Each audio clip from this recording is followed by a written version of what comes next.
Hello, and welcome to episode 26 of Late Night Linux, recorded on the 11th of December 2017. I'm Joe, and with me are Jesse. Howdy, partner.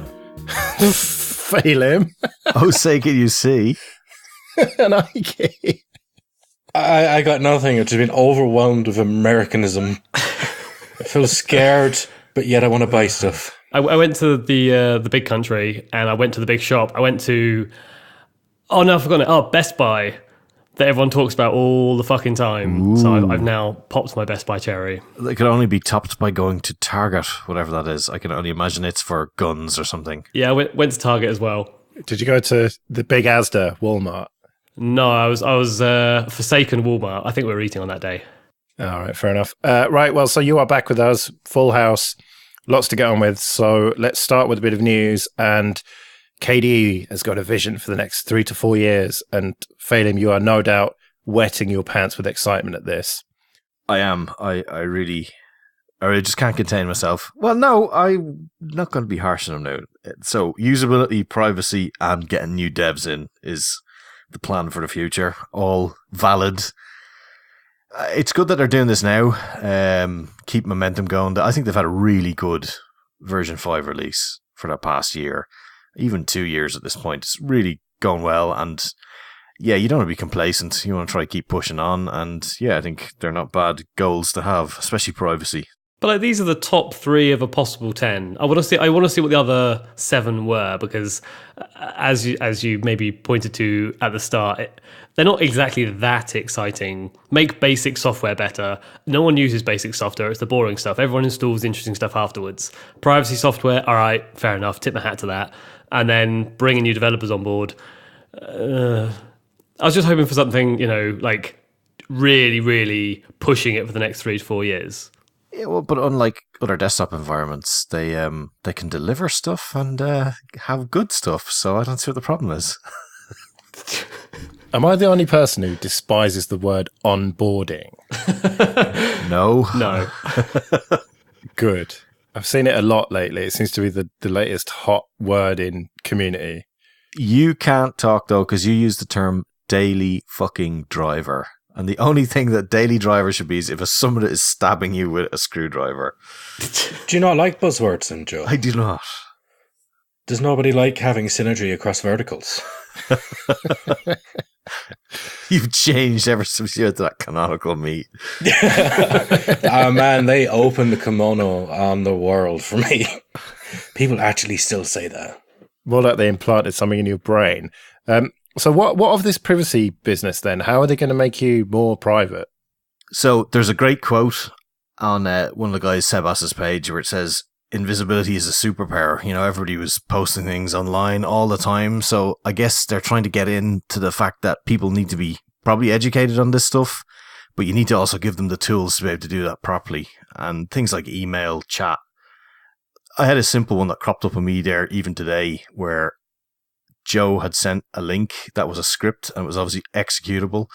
I clicked on it to download it in Telegram, and then KDE kicked in and said, I'm not going to run this because it's executable and it's a script and you shouldn't do that. And I was like, I've never fucking wanted you to run it. But yeah, thankfully it stepped in and didn't run it. But things like that, it's protecting people from their own stupidity, I guess, as well. So yes, you've pointed out there like the very sort of mundane bits of software that just run your executables, all the way up to web browsers and online chat and the obvious ones. But I think the point is they're just trying to look at the whole gambit and say we've got text editors that don't have that many issues with privacy, all the way up to things that are online all the time and people put their private information into it, and just bringing that barrier, that hurdle down a little bit so that it's easier to have encrypted emails, it's easier to set up your own email server and things like that, just so that everyone's a little bit closer to being able to have their own privacy, which makes sense. I think it's a solid goal for the next 3 to 4 years. Yeah, and they did have one of the things where they said, there is a risk to this as well, where they try to work on these things to help get on new developers and stuff, and they actually end up wasting time if they don't get a return on it. But they did take the value that you can sort of do all of that and learn why you didn't get people on board. So maybe there's, even if it fails in certain aspects, it can still succeed by educating you. But I did notice one funny thing there was the fact that they were considering LibrePay and Patreon, which is quite topical at the moment. So I guess it's good that they work all that out now. Yeah, well, we'll definitely get back to that later. Let's talk about TeamViewer. And I suppose speaking of KDE, there's the transition.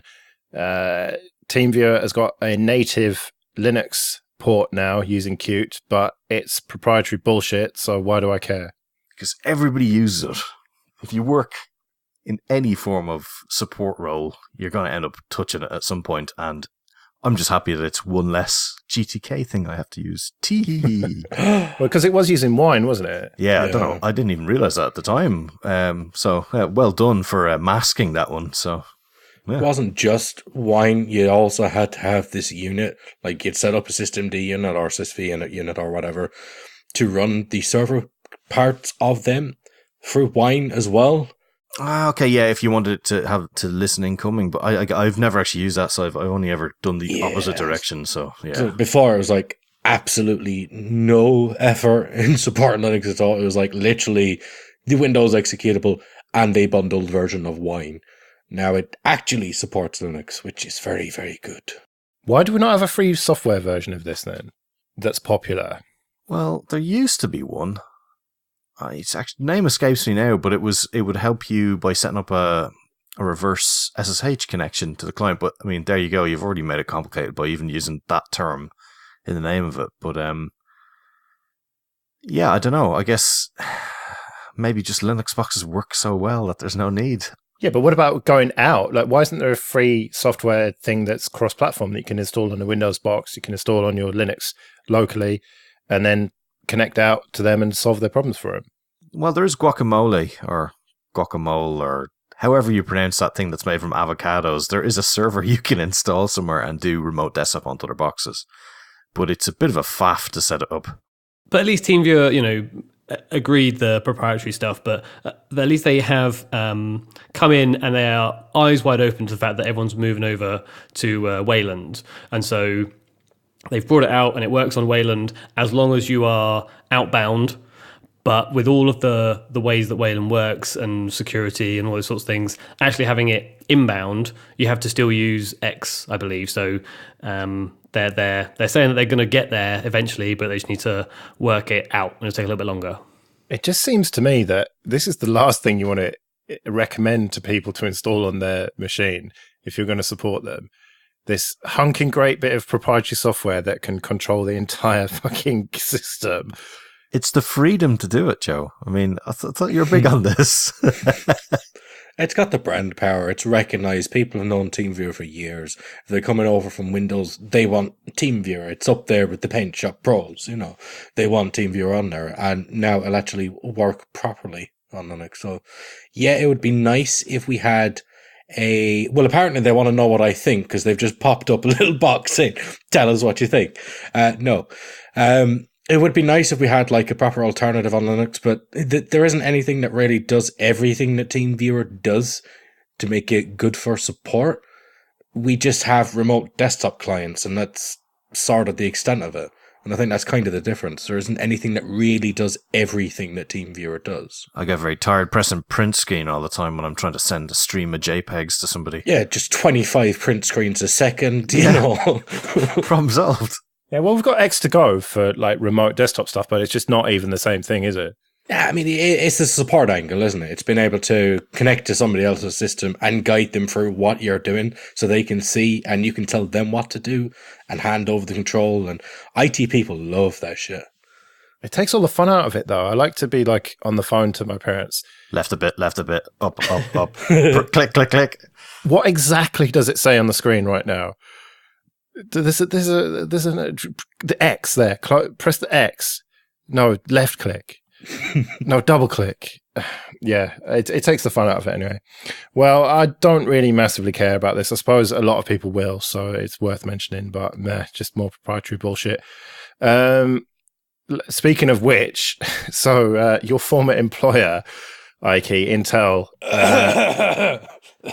don't worry, it wasn't your department, but so the management engine, you know that meme, I think it's from Zoolander, like something so hot right now. talking about the management engine is so hot right now. Everyone is talking about this Intel ME thing and the vulnerabilities, and it just keeps getting worse and worse and worse, doesn't it? I bet if you can do a special whistle, you can actually control Ike. You know, it's like... You leave my back door alone. Oh, God, sorry. Edit that out. You're not going to because you're evil. Fine. Moving on. Yeah, vulnerabilities. Lots of them. And it looked like, you know, oh, you only have to have this thing enabled, and it's, you know, you can't do it remotely. You have to have a special device you hook up to the board. And yeah, no, you can now do it if you look at the computer in a funny way. I wonder if all of this publicity is actually going to affect Intel in any way. Are they going to do anything about this? Because there's talk of these Dell machines that have got it disabled by default. But I've heard other people saying that you can kind of re-enable it if you know how to compromise the machines, certainly if you've got physical access to it. At what point do we say we don't want this other operating system running on our hardware that we have no control of? And at what point do they start listening to that? What the worst part I found was the fact that if you switch it off in the BIOS and the motherboard manufacturer says, yeah, we are pretty sure that's it switched off, there's no way to tell, because it can't tell you at that level whether it's turned off or on, or if they've just changed the password to something else, or, you know, you have to send it some slightly different handshake to get it to activate. Like, you just don't know. You can understand how this info might have been knocked around in somebody's evil master plan for either A, making you have to upgrade all your gear, because if your motherboard manufacturer is not releasing an update for it, you're stuffed. Like, my laptop is thankfully too out of date a generation of processor that it wasn't actually in it yet. So I really looked out on that, because I haven't had a BIOS upgrade for my laptop, which was on the second gen XPSs. That hasn't been out since like 2013, near the end of the year. So I would have been totally stuffed, and I would have had to literally bin that machine because it would be totally useless to me. Yeah, because there's definitely no vulnerabilities in whatever the equivalent of the management engine in that is or anything. Well, I don't know if it has one, though. I'm sure it has something, but yeah, fair enough. What you don't know can definitely harm you still. But, you know, I have to hope that maybe it was just too dumb a device at that stage, or they had a better piece of software that they run. I mean, if ever there was a thing to say, screw the bloody license that Minix is under for unleashing this hell upon us all. Cheers for that, Andrew Tannenbaum. So what about this AMD stuff? I hear they like to play with PlayStation portables. Ha ha ha ha ha. Yeah, the PSP. Yeah, so I mean, they have the same sort of thing, but there's a hint that they might be disabling it based on all of this news. But I mean, again, is it disabled? Have they disabled it properly? Do they really know what they're doing with this thing? You know, has the guy who wrote this left ages ago and no one really knows how it works? You never know what only this thing, or have they been made to put it in for all the tinfoil hat wearing brigade? Like, I think it's kind of the latter. People are starting to get BIOS updates. Well, technically firmware updates that are giving them the option to actually turn it off now.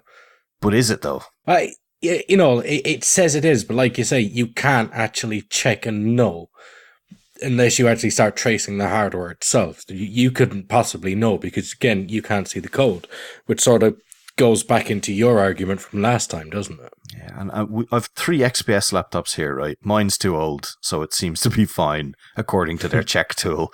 My brother has one. His is not fine, and it's going to have an update in January, and my wife's is not fine, and it supposedly will have one in January too. So, yeah, I mean, that's 2 out of 3 that are buggered, and they're new machines.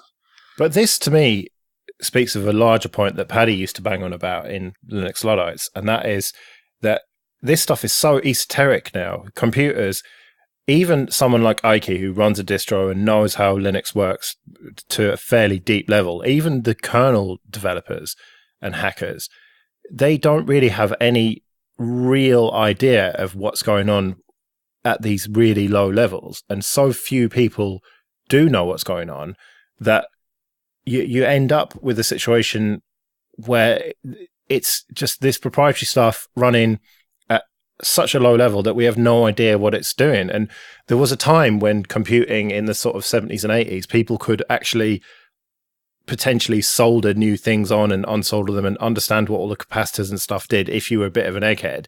Whereas now, virtually no one on this planet could look at an Intel processor or an AMD processor or generally an x86 chipset and know what the fuck was going on with it.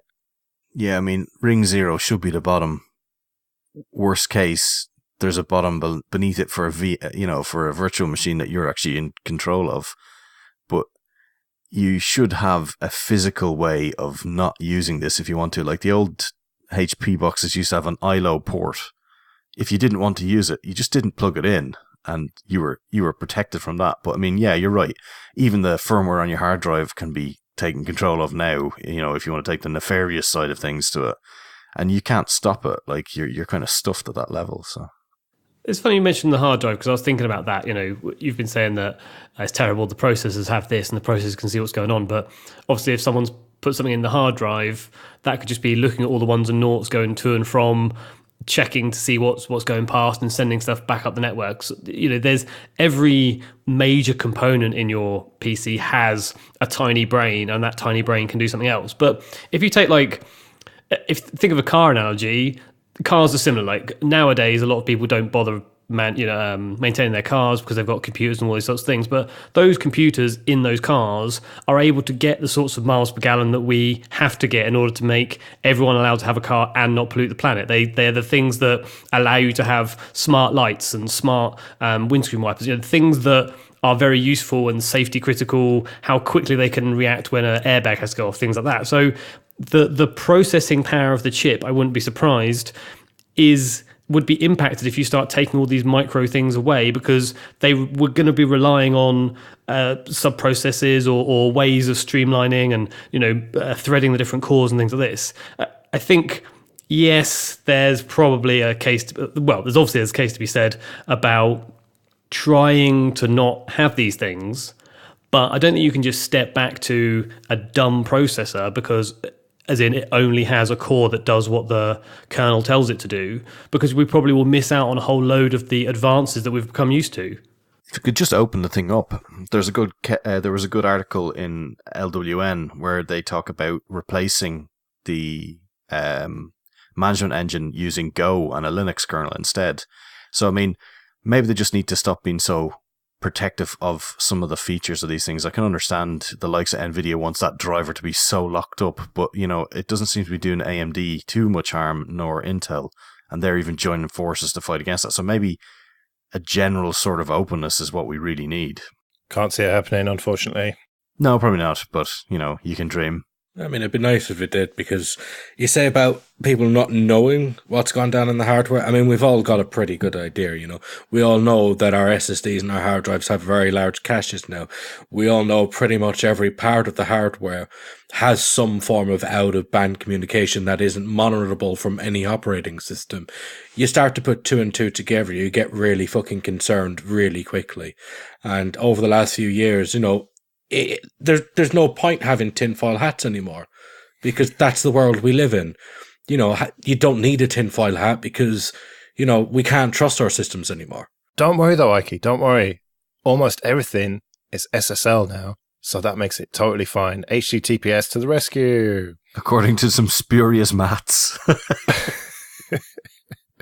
Yeah, so that was an excellent segue by me there. I once heard you say you should never point out a segue. I know. Let alone praise yourself for it. That's a mighty fine trumpet blowing there. Yeah, trumpet. I make the best segues, okay? They are tremendous. So 66% of page loads are now HTTPS, rising 20% from 46% on January the 1st of this year. And that's something that Let's Encrypt have tweeted out. So it's working, is the bottom line, which I suppose is good. I mean, it is good. Well, whatever way you look at it. Even if you don't know who you're talking to, at least only they know what you're saying. Yeah.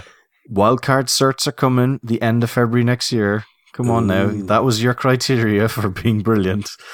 Shit. Fine, I will support the let's encrypt if I have to. I just like the fact that the script just does its job. Unless it forgets to restart the web server, in which case you then get a timeout anyway. And you go, why the fuck is that thing not updating? Oh, it has been. You don't need the scripts anymore. There's new modules to do it for you now. There is? Oh, yeah. The module like automatically sets everything up for you with Let's Encrypt. Like you just like A2N mod it, or if you're using Nginx, whatever. I don't care.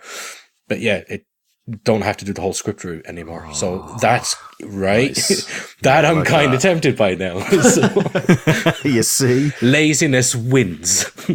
I like to type the certificate out myself. Yeah.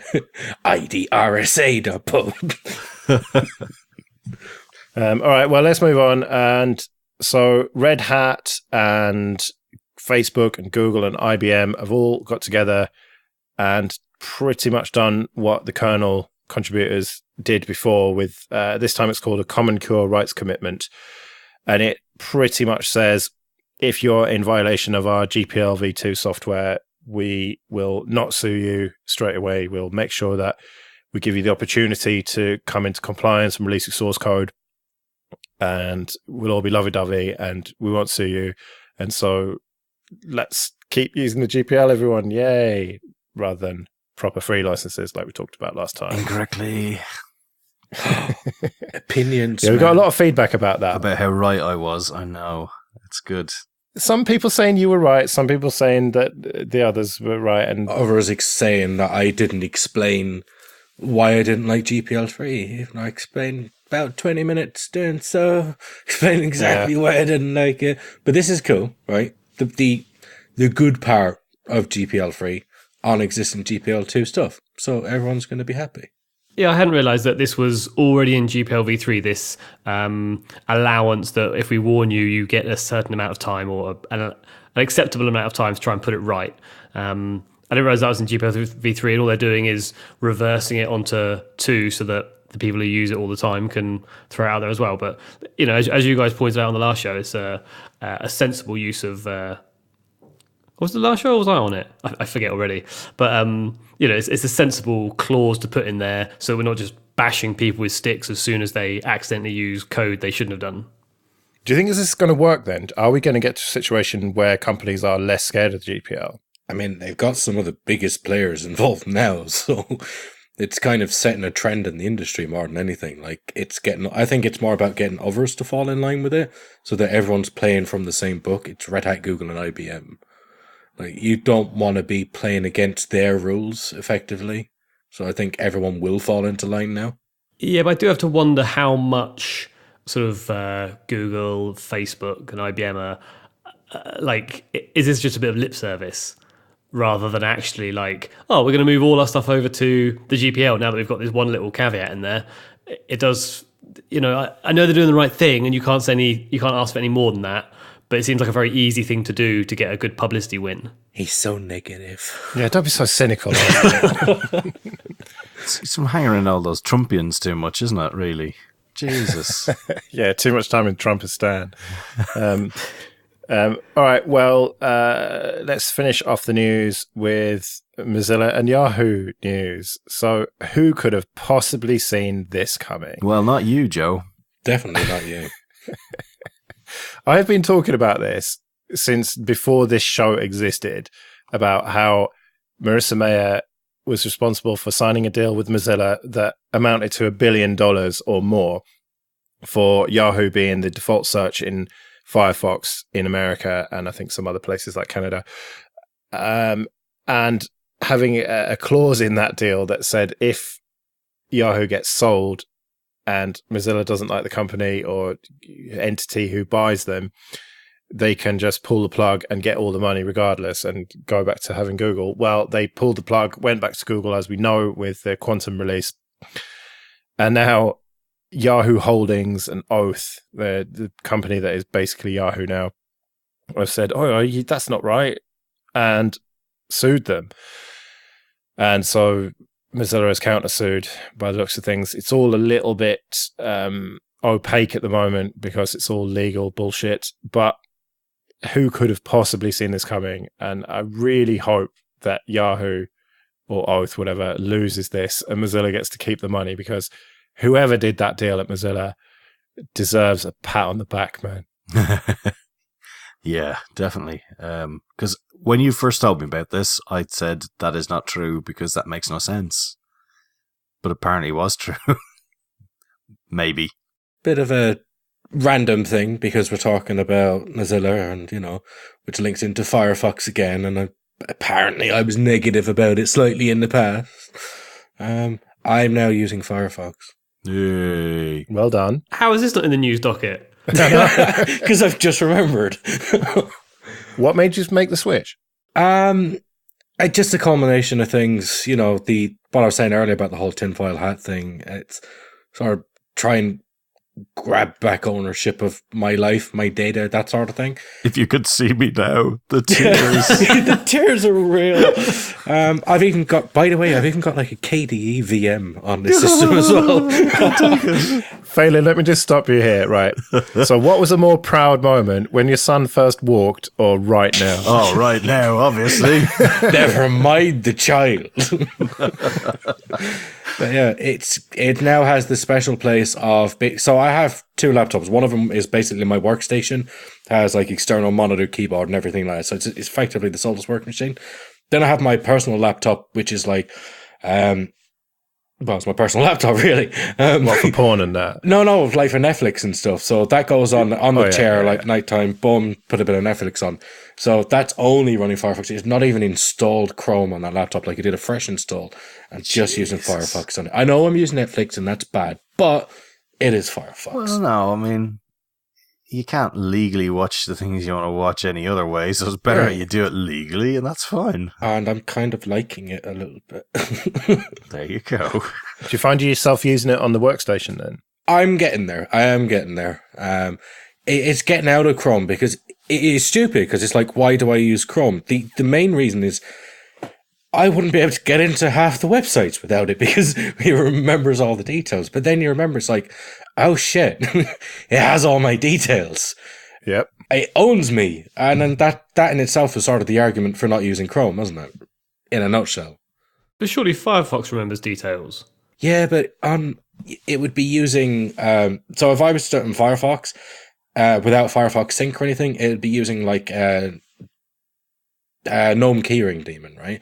Yeah, it never leaves your box if you don't want it to. Right, but if you do it on Chrome, you're logged into it, and that's stored with Google. Yeah, it's definitely sending it up. Okay, it's probably hashed and salted and whatever. Right, but Google has that stuff. It has my logins, it knows my websites, it knows my usernames, Whereas on the laptop, it's like, my laptop knows it. Whereas Phelim, you're using Firefox Sync because you trust them, but that's a choice that you've made. You've actively chosen to do that. Yeah, absolutely, because I trust their sync service more than my fat-fingered attempt to use it in some sort of horrible local storage that I sync around the place badly. Funnily enough, one thing just about the search engines switching back to Google, I don't know if you have noticed it, but very sly...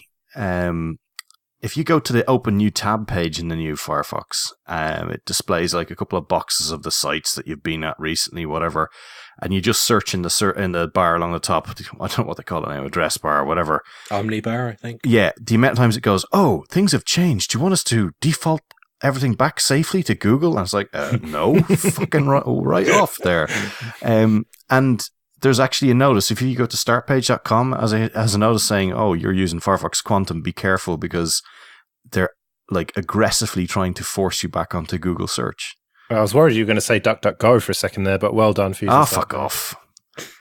Fucking bollocks, that is. I'm sure it's lovely, but it is the reasons for using it are all lies. If you're based in the States, you're under FISA core. So I wonder what they're going to do with all this money. They are already splashing it around doing loads of ridiculous shit, but if they lose this, then it's not looking good for them, because that is a lot of revenue that they were depending on by the looks of things, by the way they are splashing the cash. But I can't see them losing somehow. If that contract was written properly, then Yahoo are pissing in the wind trying to get out of it. Yeah, they should probably just use it to buy Bitcoin immediately and make a windfall next year. A win and a loss. Hey. All right, so this episode of Late Night Linux is sponsored by Entroware, entroware.com, and they are a dedicated Linux computer seller based here in the UK. And they sell computers with Ubuntu and Ubuntu Mate 1604 and 1710. And recently they've updated their Apollo, which is the kind of little 13-inch Ultrabook. And now it's got the 8th generation Intel processors. I can't even remember what that's called. It's something Lake, probably. And it's looking really nice. I'm so tempted by it. If I had a bit more money, I would definitely be interested in buying that. But they've got all sorts of different laptops, from fairly basic, affordable stuff all the way through to real powerhouses via that really nice-looking Ultrabook. And the more expensive ones have got the latest NVIDIA chips, which are ideal for graphic design and 3D art and video editing and machine learning, that sort of thing. And they also do some desktops and servers, and most things are configurable. Even this little Ultrabook, you can change the processor, you can change the RAM and the storage. So you can really get a machine to suit your needs and budget. And they ship to the United Kingdom, Republic of Ireland, France, Germany, Italy, and Spain. And if you do buy one of their machines, there's an option at checkout to tell them where you heard about them. So do mention Late Night Linux there, and they'll know we sent you. So go to entroware.com for all your Linux computing needs. It sounds like you've already sold yourself on that laptop, so don't forget to use that later when you completely fold. Yeah, I will do, yeah. Okay, so on to a bit of admin then. First of all, thank you everyone for supporting us on PayPal and Patreon and that sort of thing. It is very much appreciated. We'll get back to that in a bit. But in the meantime, there's a few little things here. So, Ike, you have been on the Ubuntu podcast. Yeah. Was that fun? Yeah. How come you managed to get out of like hosting the second show? Like if you go on their podcast, they record 2 back to back and you kind of a guest on one and then you have to like host it and read all the feedback and everything. They didn't trust them to not curse within a allotted period of time. Ah, that suddenly explains it. That was never mentioned to me, so I'm guessing that was never on the cards. Popey was sitting there with a massive big red bleeper button. Beep, beep, beep, beep, beep. No, I just got himself one of those woodpecker things and just had his sound. They invited me on, got to talk about snaps. And Linux Steam integration as well. Yeah, I mean, it's kind of the only reason why you'd have me on an Ubuntu podcast, something that would be available for Ubuntu. But yeah, I had to speak about that. Guys had me on. It was fun. They were very, very nice. I noticed that it went over as well. It was like a 40-minute episode where it's normally 30 minutes because you just won't shut up. Yeah, yeah. Basically. Well, we'll have a link to that anyway, so if you want to check him out, then check out ubuntupodcast.org.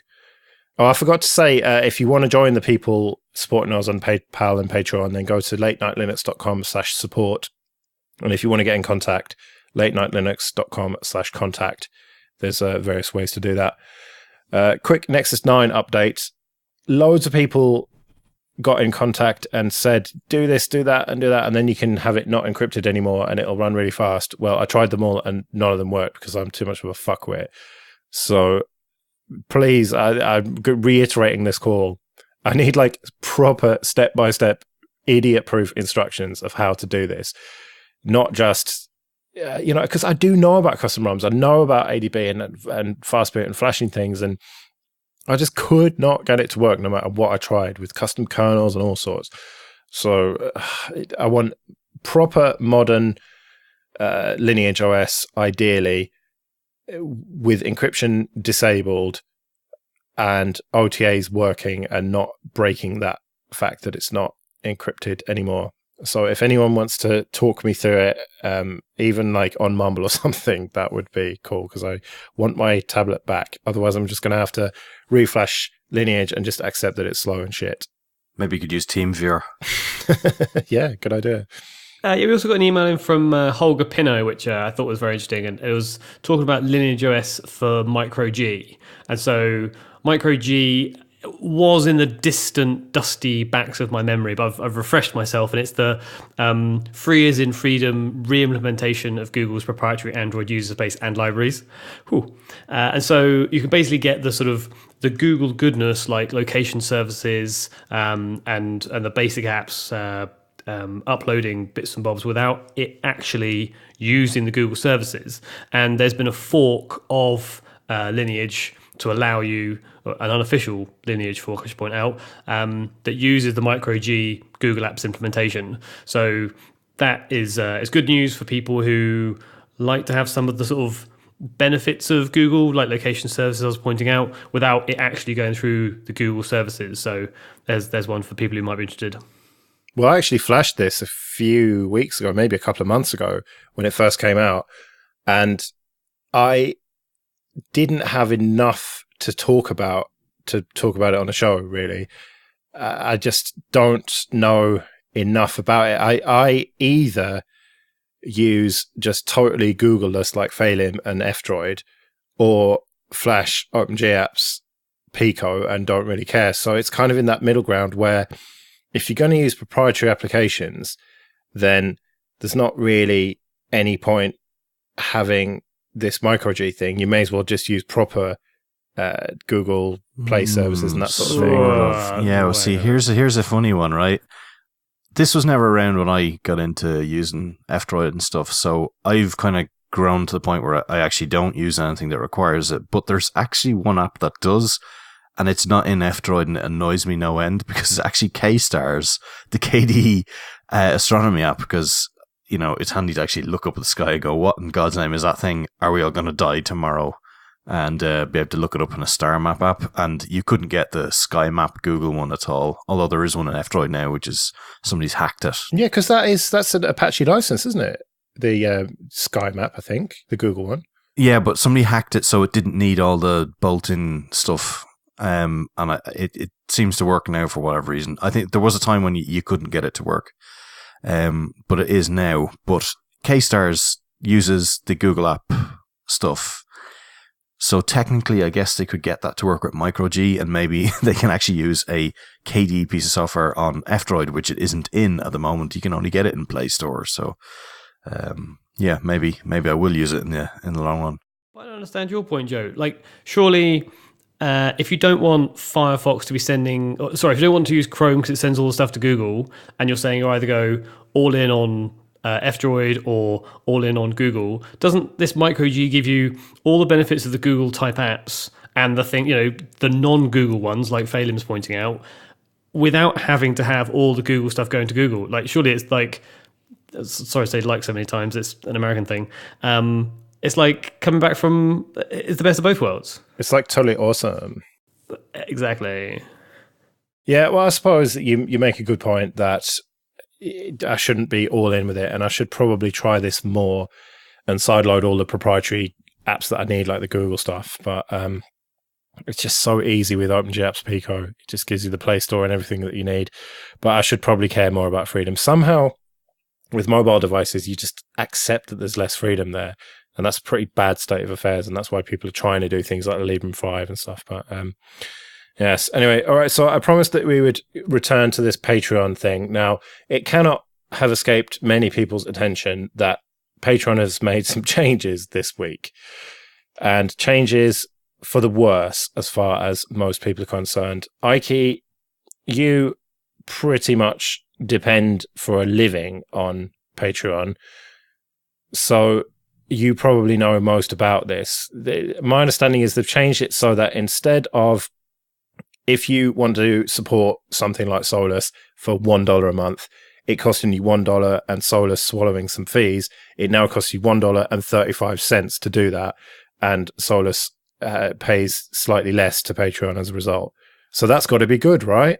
Yeah, you might want to tell that to, I think, the 25 patrons we've lost already. I mean, to be fair, some people have been supportive with this. You know, like, for a lot of people, they're giving what they can to the project already, right? And it's the same for so many projects out there. They're giving exactly what they can. Now, all of a sudden, it's like, well, actually, we're going to charge you a different amount and the project's not going to get what you agreed to give it in the first place. And a lot of people really aren't happy about that. For a lot of people, they can't give more than they're already given. So they're having to adjust it or completely remove it, because everyone is viewing this as Patreon looking to make more money out of everyone. Now, they've said they're not, but that is the net result. Hang on, 35% though. I mean, okay, is that below a certain threshold? Like, if you paid €100, would you still have to pay €35 in fees? No, it's 35 cents per transaction, basically. So if you're only paying $1, it's 35. Okay. But if you're paying 100, then it's piss in the ocean. Right. The problem being that many of the people who are using Patreon to support creators are in at the $1 or $2 pledge. That's the most common one. So if you've got $1 across 20 different things that you want to support, and suddenly you've got 20 times 35 cents on top of that, if $20 is your limit, you're suddenly paying, like I say, 35% more. So it suddenly adds up, I feel, because, people who give that amount want to spread it out so that everyone gets a little bit. And if you're able to give $50 for whatever it is you're funding, then 35 cents is hardly drop in the ocean, isn't it? And so if all those ones and twos start dropping out, like Ike's pointing out, like lots of people online have pointed out, that's where a large amount of the total funding goes. I mean, it is the patrons themselves, like the people who are trying to support all of these projects and, like I say, all these creators. It's them who are suffering most. Obviously, the creators, yes, they are suffering as well, and a lot of them are losing patrons. They're losing funding to the projects. But the one that impacts the most is the person trying to help the projects in the first place. They're effectively doing these things, I hate to say it, but, like out of the goodness of their heart, right? But invariably people want to see things back out of this. But there's so many people. Everything I see on Twitter right now is well-established creators are suddenly worried and looking to switch platform, and they're uncertain about the future, and projects they could have done they can't do anymore, trivial stuff. So it's a bit of a time of panic in the open source creative world. Well, if you look at Reddit, it's everyone saying, this is an outrage! Let's all move to LibrePay. Yeah, which, Reddit. But if you look at LibrePay, it's like, well, it's pretty much the same fee structure. Okay, the back end is all open source and everything, whoop-de-doo.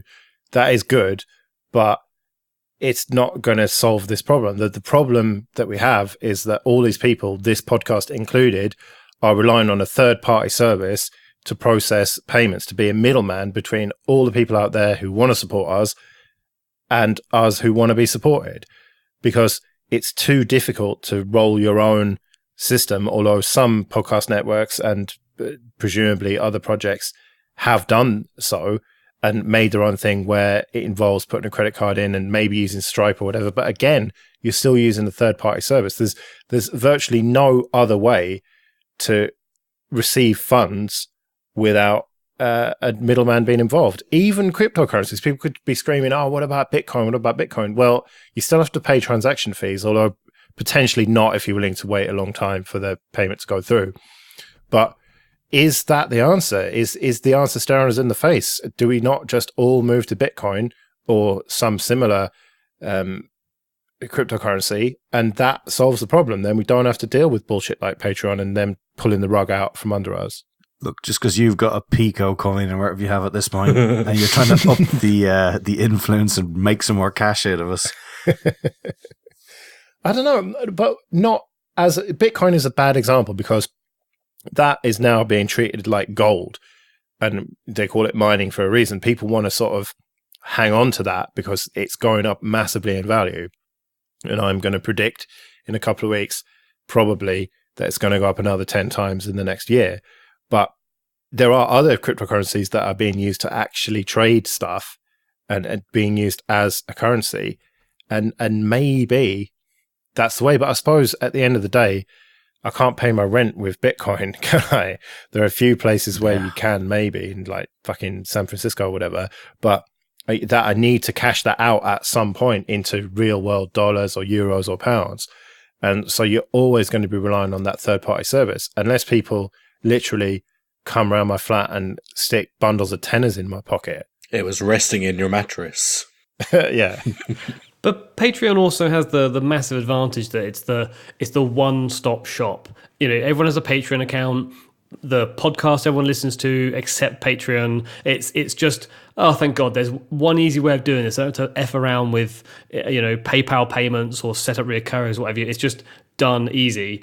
And now, the problem is they're going to start sending people away, and they're going to scatter to things like LibrePay or setting up their own one, or podcasts are going to start accepting Bitcoin. And before you know it, you've got like a whole range of things. And it's just a ball ache when that's not going to help the creators because they want one known way of doing it. What we need is centralization. That's always a good thing.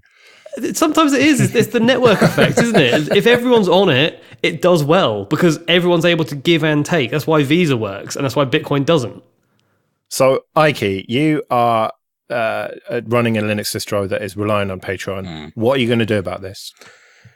See what works best for the people actually contributing to the project. You know, if it's too harming for them and they feel like they can't or won't contribute, then we'll look at another option. But obviously, we want to hear from them. And even for late night Linux, if people want to put in the comments like what they're using and if they've had to stop doing Patreon, because guys like me want to know. Well, I want to know as well, definitely. Exactly, right? So that's definitely one for the comment section for the next couple of weeks. Like, what are the alternatives? Is it really that bad? Yeah, it kind of is. But mostly for the people contributing, because for us creating, we're going to have to get in line with whatever the users are comfortable and happiest doing. That's story as old as time itself. latenightlinux.com/contact. There's various ways to do it. Either leave a comment on this, or there's comments on YouTube, or tweet us, or whatever. Like, I am very interested to know if you have stopped, and a few people have stopped. We don't have as many as you, Ike. So it's like all relatively lower, but there are still a significant number of people who have stopped supporting us, and they were almost all at the $1 or $2 level. And so I'm asking you people, you probably are still listening. So what do you think? Like, would you prefer to use PayPal? Would you prefer to use LibrePay? Because I've made no fucking bones about it. I hate my job. I want to do this for a living. I want to do a load of new shows. I've got ideas for new shows. I want to scale back my work. But without some money coming in, that's going to be impossible. And if Patreon are just going to fuck everyone over, then what am I supposed to do? That was part of my plan, was to try and build up Patreon and somehow have some perks. And I still don't know how to do that because I don't believe in paywalls and stuff. But is the answer to simply just go for more advertising, which at the moment we've been sponsored by Entroware for a long time and they're really cool dudes and everything. It's not bringing in masses of money.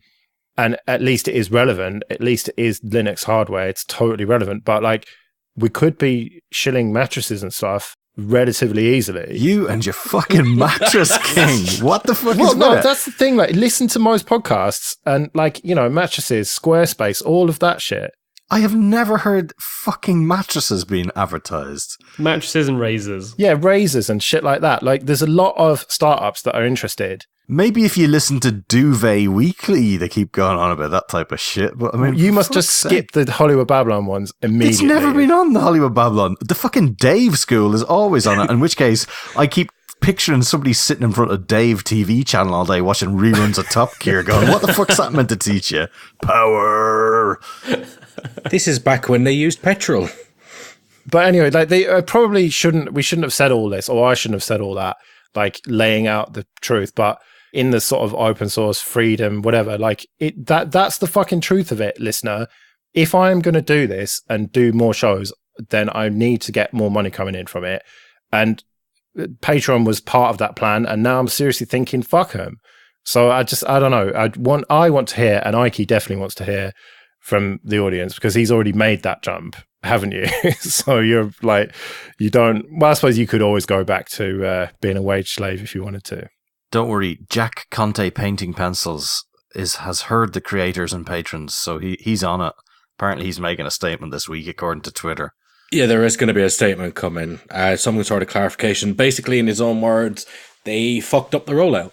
So there is more to be heard yet. Yeah, but saying that you fucked up the rollout is like saying that you fucked up the marketing of it.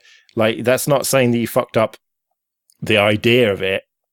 And there are a lot of people who think it was a shit idea. So I can't see him rolling it back, but what do I know? We'll have to see. But so yeah, do let us know, everyone. Ike needs to go at the shop and it's getting on. I need to get editing this and go to bed. So do get in contact with us. We'll be back in 2 weeks for our Christmas special, our end of year holiday, whatever you want to call it, special, where we'll be probably looking back at what's happened over the last year. That means that it's almost been a year that we've been doing this show, which is... And just one last clarifying statement before we all go. Nobody blames anyone for not wanting to support on Patreon anymore. This is totally about what's happening to the users. And obviously that does affect the creators, but that's what we're trying to find out from the users. What is best from your perspective? What helps you to support, and how can we help you in that way? So yeah, I totally agree with that. The thing is, I've always said that not everyone is in a financial position to support us. And these new Patreon fees have pushed some people over the edge where they can no longer afford to do it. And I totally understand that. But clearly you want to, or at least you wanted to support us or the thing that you were supporting. And so that is the big question. What is it going to take? What's the way forward? What's the consensus on what we all do about this? With that in mind, yeah, we'll see you again in a couple of weeks when we'll be doing our end of year wrap up, and we might follow up on this Patreon situation. But until then, I've been Joe. Goodbye, all y'all. Hasta la vista, baby. That was just all kinds of wrong.